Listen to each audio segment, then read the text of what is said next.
Halo, salam veritas, semangat, perubahan, semua untuk Tuhan. Nah, kita berjumpa lagi dengan Pak Julius Swantoro ya, dalam pembelajaran PAK, Pendidikan Agama Katolik. Nah, tema kali ini kita akan belajar mengenai kelebihan dan kekurangan.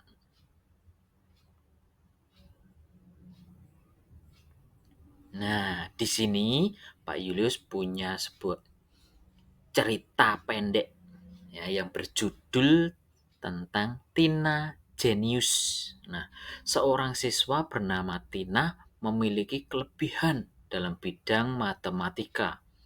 Ia selalu mampu menyelesaikan soal-soal dengan cepat dan tepat, serta sering membantu teman-temannya memahami materi atau soal yang sulit. Kelebihan ini membuat Tina percaya diri dan sering diandalkan dalam kelompok belajar. Namun, Tina juga menyadari kekurangannya dalam hal berbicara di depan umum. Ia sering merasa gugup dan tidak percaya diri saat harus presentasi di kelas. Nah, nih Tina ini ternyata mempunyai kelebihan yang bisa digunakan untuk dirinya dan juga untuk orang lain. Bagaimana denganmu? Ayo.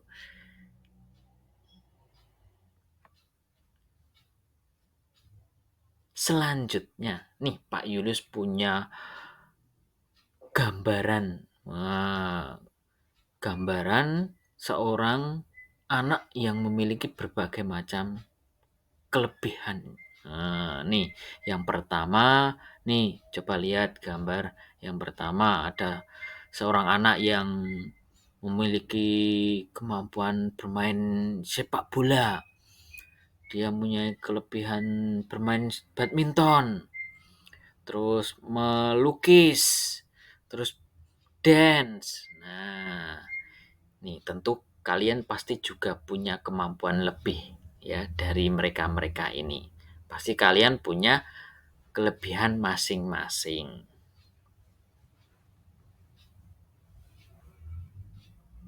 Nah, setiap individu atau setiap kita sebagai manusia ciptaan Tuhan itu memiliki kelebihan dan kekurangan. Kelebihan adalah kemampuan atau kualitas yang membuat seseorang unggul dalam beberapa hal, seperti keterampilan tertentu. Misalnya menari, melukis, bermain badminton, ya, bermain sepak bola. Kreativitas atau kemampuan bergaul dengan orang lain. Nah, nih. Kelebihan ini bisa menjadi modal penting untuk mencapai berbagai tujuan dalam kehidupan, membantu seseorang meraih sukses dan memaksimalkan potensi diri. Di sisi lain, kekurangan adalah area di mana seseorang mungkin merasa kurang atau perlu perbaikan. Ini bisa merupakan kesulitan dalam mempelajari sesuatu yang baru, kurangnya kesabaran, atau kelemahan lain yang mempengaruhi kinerja dan perkembangan diri.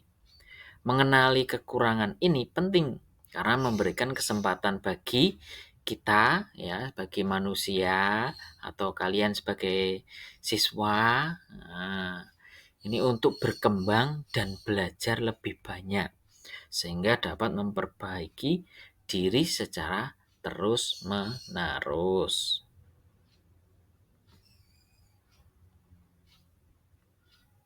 Nah, selanjutnya, yang terpenting itu adalah bagaimana seseorang menggunakan kelebihan mereka untuk mencapai tujuan dan bekerja keras untuk memperbaiki kekurangan mereka. Dengan membangun kepercayaan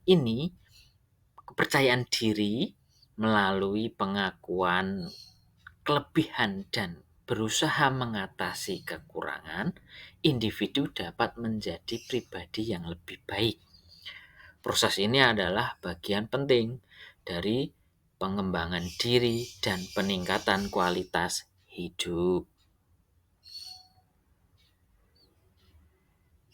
Nah, dalam bacaan kitab suci Injil Matius bab 25 ayat 14 sampai 30. Bacaan ini mengenai perumpamaan tentang talenta. Adalah salah satu perumpamaan Yesus yang terkenal dan dapat ditemukan dalam Injil Matius. Perumpamaan ini mengajarkan tentang penggunaan dan pengembangan karunia atau kemampuan yang diberikan Tuhan kepada setiap individu. Perumpamaan ini mengajarkan pentingnya menggunakan dan mengembangkan talenta yang telah diberikan Tuhan kepada kita. Kita harus bertanggung jawab atas apa yang kita miliki dan berusaha untuk mengembangkannya demi kemuliaan Tuhan dan kebaikan sesama. Demikian pembelajaran hari ini. Semoga bermanfaat dan terima kasih.